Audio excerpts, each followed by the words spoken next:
Vishwavani TV special ಅರ್ಪಿಸುವ ಜ್ಯೋತಿಷ್ಯ ಕಾರ್ಯಕ್ರಮಕ್ಕೆ ತಮ್ಮೆಲ್ಲರಿಗೂ ಆತ್ಮೀಯವಾದ ಸ್ವಾಗತ. ನಾನು ಸ್ವಾತಿ ಕೃಷ್ಣ. 2025 ಇದೇ ಬರುವ ಮಾರ್ಚ್ 29ನೇ ತಾರೀಕಿನಂದು ಕುಂಭರಾಶಿಯಿಂದ ಮೀನರಾಶಿಗೆ ಶನಿಯ ಪ್ರವೇಶವಾಗುತ್ತೆ. ಇದು ದ್ವಾದಶ ರಾಶಿಗಳ ಮೇಲೆ ಯಾವ ರೀತಿಯ ಪರಿಣಾಮವನ್ನು ಉಂಟು ಮಾಡುತ್ತೆ, ಯಾವೆಲ್ಲ ರಾಶಿಗಳಿಗೆ ಶುಭ ಫಲವಿದೆ, ಅದೇ ರೀತಿ ಯಾವ ರಾಶಿಗಳಿಗೆ ಗಂಡಾಂತರವಿದೆ, ಅದಕ್ಕೆ ಪರಿಹಾರವೇನು, ಈ ಎಲ್ಲ ಮಾಹಿತಿಯನ್ನು ನೀಡಲಿಕ್ಕೆ ಇವತ್ತು ನನ್ನ ಜೊತೆ ಭಾರತೀಯ ಜ್ಯೋತಿಷ್ಯ ವಿಜ್ಞಾನ ಸಂಶೋಧಕರಾಗಿರುವಂತಹ ಮಹಾಬಲಮೂರ್ತಿ ಕೋಡ್ಲಕೆರೆ ಅವರಿದ್ದಾರೆ. ಅವರಿಗೆ ಕಾರ್ಯಕ್ರಮಕ್ಕೆ ಸ್ವಾಗತವನ್ನು ಕೋರ್ತಾ ಕಾರ್ಯಕ್ರಮನ ಶುರು ಮಾಡೋಣ. ದ್ವಾದಶ ರಾಶಿಗಳಲ್ಲಿ 10ನೇ ರಾಶಿ ಮಕರ ರಾಶಿ. ಮಕರ ರಾಶಿಗಳ ರಾಶಿಫಲ ಈಗ ಹೇಗೆ ನಡೀತಾ ಇದೆ? ಮಕರ ರಾಶಿಯವರಿಗೆ ಒಂದು ಭಾಳ ಅದ್ಭುತವಾದಂಥ ವಿಚಾರ ಅಂದರೆ ಶನಿ ಕಾಟ ಮುಗೀತು. 7.5 ವರ್ಷಗಳ ಶನಿಯ ಕಾಟ ಈಗ ಮಾರ್ಚ್ 29ರಿಂದ ಮುಕ್ತಾಯಕ್ಕೆ ಬರ್ತಾಯಿದೆ. ಈ ಮಕರ ರಾಶಿಯ ಯಜಮಾನನೇ ಶನೈಶ್ಚರ. ಮನೆಯ ಯಜಮಾನನಾಗಿಯೇ ಮನೆಯನ್ನು ಹಾಳು ಮಾಡ್ತಾನೋ ಅಂತ ಕೇಳಿದ್ರೆ ಬಹಳ ಉತ್ತರ ಕೊಡೋದಕ್ಕೆ ಬಹಳ ಕಷ್ಟವಾದಂಥ ಸ್ಥಿತಿಗತಿಗಳು.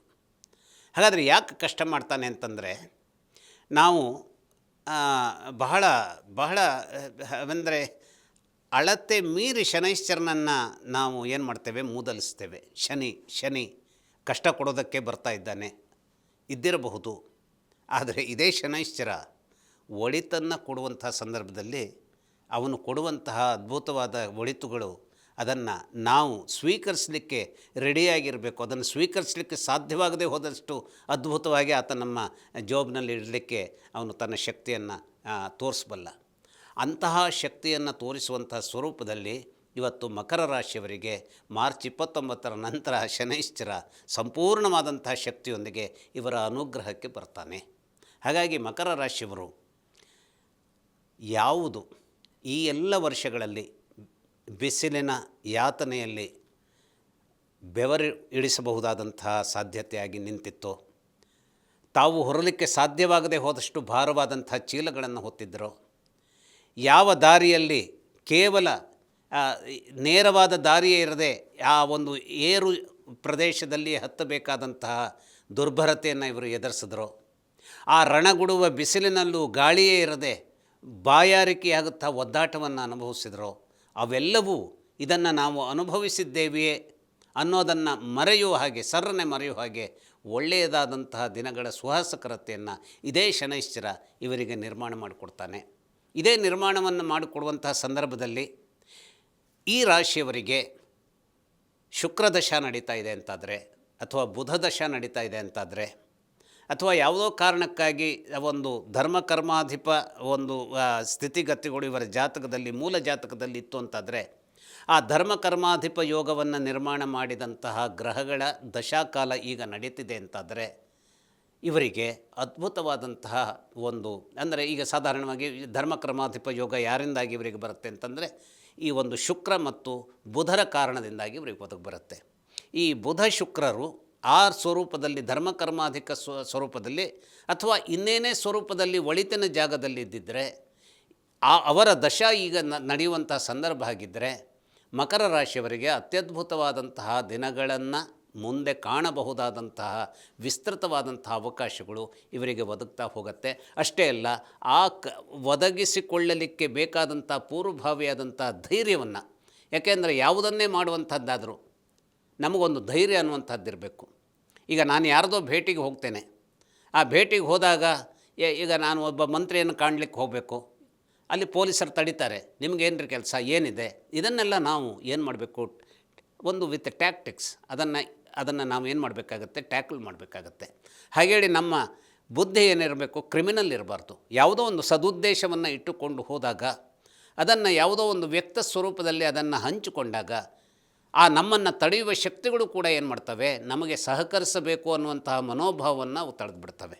ಹಾಗಾಗಿ ಅಂತಹ ಮನೋಭಾವ ಆ ತಡೆಯುವಂತಹ ಶಕ್ತಿಗಳಲ್ಲೂ ಬರಬೇಕಾದಂಥ ಸ್ವರೂಪದಲ್ಲಿ ನಮ್ಮ ಚಾತುರ್ಯವನ್ನು, ನಮ್ಮ ತಾಳ್ಮೆಯನ್ನು, ನಮ್ಮ ಒಂದು ನಮ್ಮದಾದಂಥ ವ್ಯವಧಾನವನ್ನು ತೋರಿಸಬೇಕು. ಆ ಎಲ್ಲ ವ್ಯವಧಾನಗಳನ್ನು, ಧೈರ್ಯಗಳನ್ನು ಈ ಮಕರ ರಾಶಿಯವರು ತೋರಿಸಿದ್ರು ಅಂತಾದರೆ, ಅವರು ಪರ್ಟಿಕ್ಯುಲರ್ಲಿ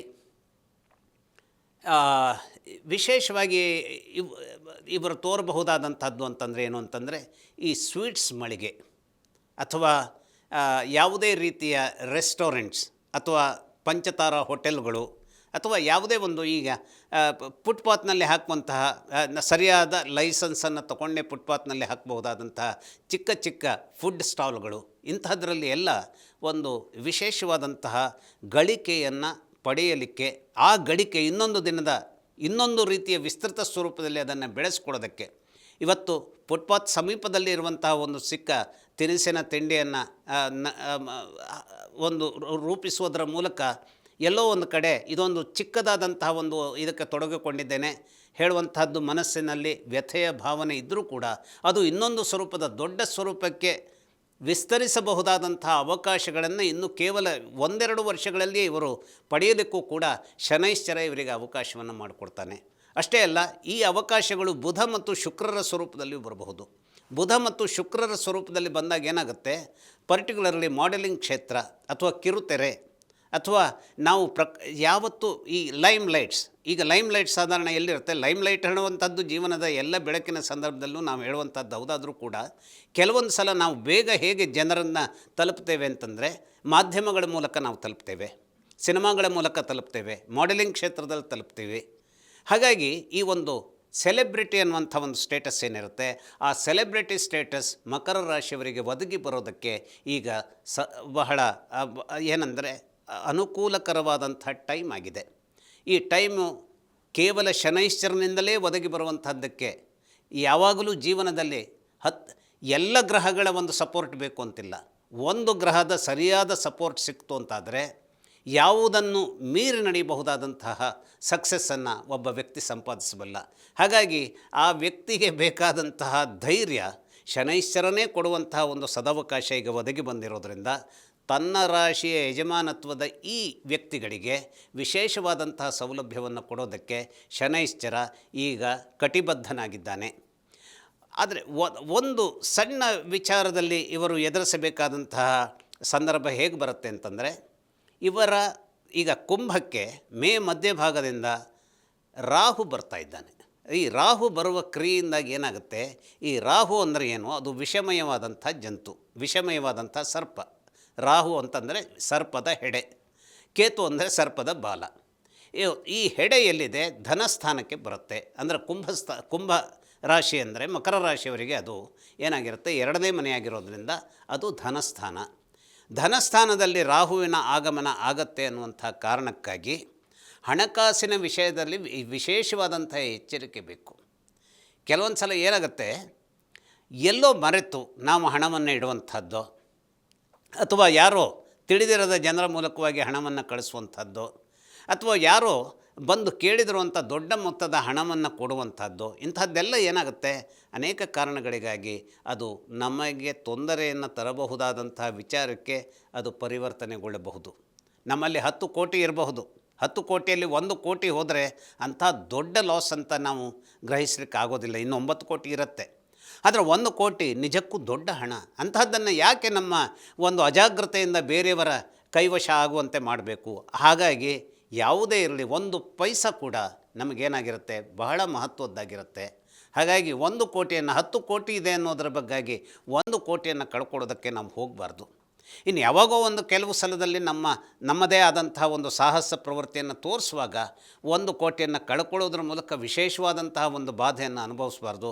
ಆದರೆ ಕಳ್ಕೊಳ್ಳುವಂಥದ್ದು ಸಾಹಸದ ಕೆಲಸಗಳನ್ನು ಮಾಡಲಿಕ್ಕೆ ಮುಂದಾದಾಗ ಇವರಿಗೆ ಅದು ಬರೋದಿಲ್ಲ, ಅಜಾಗ್ರತೆಯಿಂದ ಬರುವಂಥದ್ದಕ್ಕೆ ಸಾಧ್ಯತೆ ಇರುತ್ತೆ. ಹಾಗಾಗಿ ಸಾಹಸವನ್ನು ಅಜಾಗ್ರತೆಯ ಮೂಲಕವಾಗಿ ಮಾಡುವಂಥ ರೀತಿಯಲ್ಲಿ ಇವರು ಏನು ಅಂದರೆ ಮುಂದಾಗಬಾರ್ದು. ಸಾಹಸವನ್ನೇ ಕೈಗೊಳ್ಳುವುದಾದರೂ ಅಜಾಗೃತವಾಗಿ ಯಾವುದನ್ನು ಯೋಚಿಸದೆ ಮುಂದಾಗುವಂಥ ಕೆಲಸಗಳನ್ನು ಮಾಡಬಾರ್ದು. ಹಾಗೆ ಆದರೆ ಅಪಾಯ ಕಟ್ಟಿಟ್ಟದ್ದು. ಯಾಕೆಂದರೆ ಧನಸ್ಥಾನದಲ್ಲಿ ಬರುವಂತಹ ಸರ್ಪದ ಹೆಡೆ ಏನಿದೆ ಅದು ಖಂಡಿತವಾಗಿ ವಿಷವನ್ನು ಕಕ್ಕೋದಕ್ಕೆ ತನ್ನದೇ ಆದಂತಹ ಟೈಮನ್ನು ಅದು ಕಾಯ್ತಾ ಇರುತ್ತೆ. ಆ ಟೈಮನ್ನು ನಾವಾಗಿಯೇ ಒದಗಿಸ್ಕೊಡ್ಬಾರ್ದು.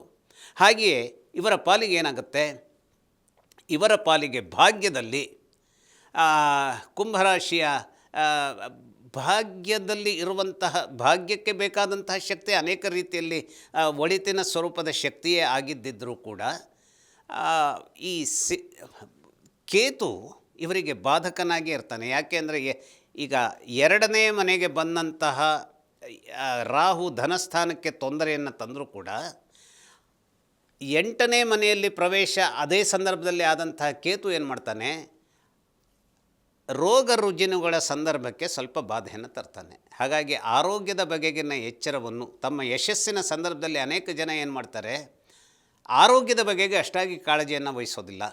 ಯಾಕೆಂದರೆ ಅವರಿಗೆ ಆ ಟೈಮ್ ಇರೋದಿಲ್ಲ. ಆ ಯಶಸ್ಸಿನ ಮೆಟ್ಟುಗಳನ್ನು ಹೇಳ್ತಾ ಇರುವಾಗ ನಮಗೆ ಟೈಮು, ನಮಗೆ ಅವಕಾಶಗಳು, ನಮಗೆ ನಮ್ಮ ಹೆಂಡತಿ ಮಕ್ಕಳ ಹತ್ರ ಮಾತಾಡಲಿಕ್ಕೆ ಅವಕಾಶಗಳಿರೋದಿಲ್ಲ. ಹಾಗಾಗಿ ಅದನ್ನು ಆರೋಗ್ಯವನ್ನು ನಿರ್ಲಕ್ಷಿಸುವಂಥ ಧೋರಣೆಯನ್ನು ಇವರು ತಡೆಯಬಾರದು. ಆರೋಗ್ಯವನ್ನು ನಿರ್ಲಕ್ಷಿಸುವಂಥ ಧೋರಣೆಯನ್ನು ತಡೆದರು ಅಂತಾದರೆ ಕೇತು ಅಲ್ಲಿ ತೊಂದರೆಯನ್ನು ಕೊಡೋದಕ್ಕೆ ಸಾಧ್ಯತೆ ಇರುತ್ತೆ. ಹಾಗಾಗಿ ಈ ಎರಡು ನಿಟ್ಟಿನಲ್ಲಿ ಧನಕ್ಕೆ ಬೇಕಾದಂತಹ ಸಾಹಸಗಳನ್ನು ಮಾಡುವಾಗ ಅಜಾಗೃತ ಸ್ಥಿತಿಯಲ್ಲಿ ಅದನ್ನು ಮಾಡದಿರುವುದು, ಹಾಗೂ ಆರೋಗ್ಯದ ಬಗೆಗಿನ ಕಾಳಜಿಯನ್ನು ಕಳೆದುಕೊಳ್ಳಕೂಡದು. ಚಿಕ್ಕದೇ ಆದಂತಹ ತೊಂದರೆ ಇದ್ದರೂ ಕೂಡ ಸರಿಯಾದಂತಹ ಸಲಹೆಗಳನ್ನು ವೈದ್ಯರ ಮೂಲಕವಾಗಿ ಪಡಿಬೇಕು. ಇವೆರಡನ್ನೂ ಸಾಧಿಸಿಕೊಂಡು ಹೋಗುವಂಥದ್ದಾದರೆ ಖಂಡಿತವಾಗಿ ಮಕರ ರಾಶಿಯವರಿಗೆ ಒಳಿತನ್ನು ನಿರೀಕ್ಷೆ ಮಾಡುವಂತಹ ಸಕಾಲವಾಗಿ ಒಂದು ಅದ್ಭುತವಾದಂತಹ ಕಾಲಘಟ್ಟವಾಗಿ ಈ ಒಂದು ಸಂದರ್ಭ ಇದೆ. ನಮಸ್ಕಾರ. ಶನಿ ಸಂಚಾರ ಬದಲಾವಣೆಯಿಂದ ಉಂಟಾಗುವಂತಹ ಪರಿಣಾಮದ ಕುರಿತು, ಅದೇ ರೀತಿ ಪರಿಹಾರದ ಕುರಿತು ಸಾಕಷ್ಟು ಮಾಹಿತಿಯನ್ನು ನೀಡಿದ್ರಿ. ಧನ್ಯವಾದಗಳು ಸರ್ ನಿಮಗೆ. ಜ್ಯೋತಿಷ್ಯ, ವಾಸ್ತು, ಧಾರ್ಮಿಕತೆಯ ಕುರಿತು ಇನ್ನಷ್ಟು ವಿಶೇಷ ವಿಡಿಯೋಗಳಿಗಾಗಿ ವಿಶ್ವವಾಣಿ ಟಿವಿ ಸ್ಪೆಷಲ್ ಯೂಟ್ಯೂಬ್ ಚಾನಲನ್ನು ಸಬ್ಸ್ಕ್ರೈಬ್ ಆಗಿ. ಈ ವಿಡಿಯೋ ನಿಮ್ಗೆ ಇಷ್ಟವಾದಲ್ಲಿ ಶೇರ್ ಮಾಡಿ, ಲೈಕ್ ಮಾಡಿ. ಧನ್ಯವಾದಗಳು.